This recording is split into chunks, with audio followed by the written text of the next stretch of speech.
Hello, I'm Ben Mankiewicz. Welcome to TCM and Summer Under the Stars, where we feature a single star for 24 hours every day. We're in the middle of 24 hours with Jeanette MacDonald.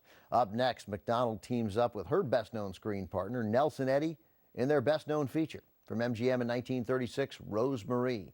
It's adapted from a Rudolph Frimmel Broadway play, which ran for 557 performances. It's the story of an opera star, played by MacDonald, touring in Canada. She is also searching for her brother, a fugitive, played by a young contract player billed as James Stewart. This was Jimmy Stewart's third feature film. There's a Mountie looking for Stewart as well, and that's Nelson Eddy. Rose Marie, the second pairing of MacDonald and Eddy, includes classic numbers, including Indian Love Call.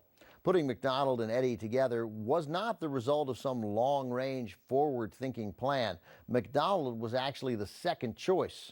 Grace Moore, originally slated to play the female lead, didn't want to work with Nelson Eddy, who was relatively unknown at the time. MacDonald, though, had already made that one picture with Eddy, Naughty Marietta, which we'll be showing in a couple of hours. Naughty Marietta was well received, so MacDonald gladly stepped in for more. Rose Marie represents the highest grossing film of any MacDonald-Eddy picture, leading to 6 more movies together. From 1936, directed by Woody Van Dyke, also featuring Reginald Owen, Alan Jones, and Gilda Gray, Rose Marie. Director Woody Van Dyke directed 5 films with Jeanette MacDonald and Nelson Eddy, including Rose Marie. Van Dyke had a nickname that made him a studio darling, One Take Woody. Apparently, his on-set rapidity gave him time for practical jokes, for which he was famous.